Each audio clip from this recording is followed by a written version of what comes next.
महोदय, मैं सारे प्रश्नों का उत्तर दे रहा हूं।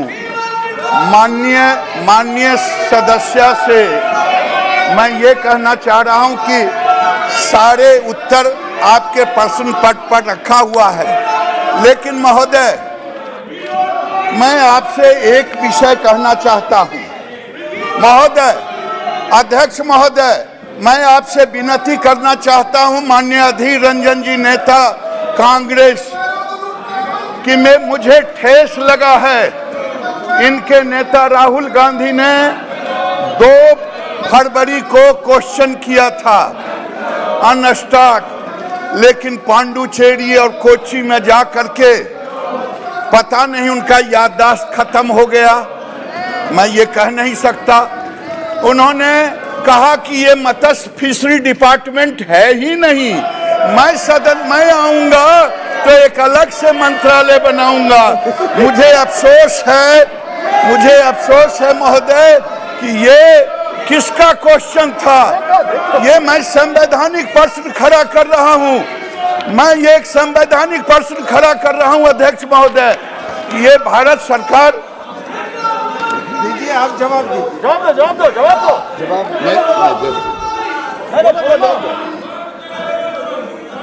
मैंने पहले ही कहा कि माननीय सदस्य ने पूछा है कि राज्यवार ब्यौरा दें, तो उत्तर में ही मैंने दिया है 3,386.57 लाख भारत सरकार ने विभिन्न राज्यों को दिया है, राज्यवार ब्यौरा है। लेकिन अगर आप मुझे डिटेल पूछेंगी तो मैं उसका ब्यौरा आपके सामने रखने के लिए तैयार हूं कि आज देश में पहली बार, महोदय एक विषय आपके सामने मैं रखना चाहूंगा। 1947 से लेकर के 2014 तक जो सामने लोग बैठे हैं, जो पीढ़ियों दर पीढ़ियों तक राज किया, उन्होंने केवल 3,682 करोड़ ही सेंट्रल एलोकेशन दिया। 3,682 दिया। और मैं ये कह रहा हूं महोदय, मोदी सरकार ने 32,000 करोड़ का 32,000 करोड़ का इस हमने इन्वेस्टमेंट किया। और जानते हैं, जिसने वर्षों तक राज किया, भारत में 2014 तक केवल 100 लाख उत्पादन हुआ था मछली का, केवल 100 लाख, 10 मिलियन। मोदी ने केवल 6 साल में 150 लाख का उत्पादन किया। मैं इनसे पूछना चाहता हूं, जिनको पता नहीं है, जिनके नेता को पता नहीं है, इनके नेता को पता नहीं है कि फिशरी डिपार्टमेंट कहां है, कब अलग हुआ।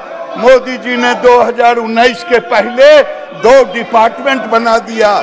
अगर मैं कहूं कि ये 32,572 करोड़ का इन्वेस्टमेंट का मॉडल रखा, ये देश के इतिहास में अध्यक्ष महोदय आज तक नहीं हुआ है। मैं यही कहना चाहता हूं, आज देश में फिशरी का ग्रोथ, टोटल ग्रोथ 10% 87 है। इनके शासनकाल में केवल 5.27 था। महोदय, ये बताता है कि फिशरी के ग्रोथ में मोदी ने कितना बड़ा स्टेप लिया, डिपार्टमेंट दिया। और महोदय, मैं आपके सामने ये रखना चाहता हूं, इनके नेता को कहीं स्कूल भेजिए, इनको बताइए कि भारत में कौन कौन डिपार्टमेंट काम कर रहा है। नहीं तो ये भूल जाते हैं कि संघीय ढांचा में कौन कौन विभाग है। श्री TN प्रतापन जी, MK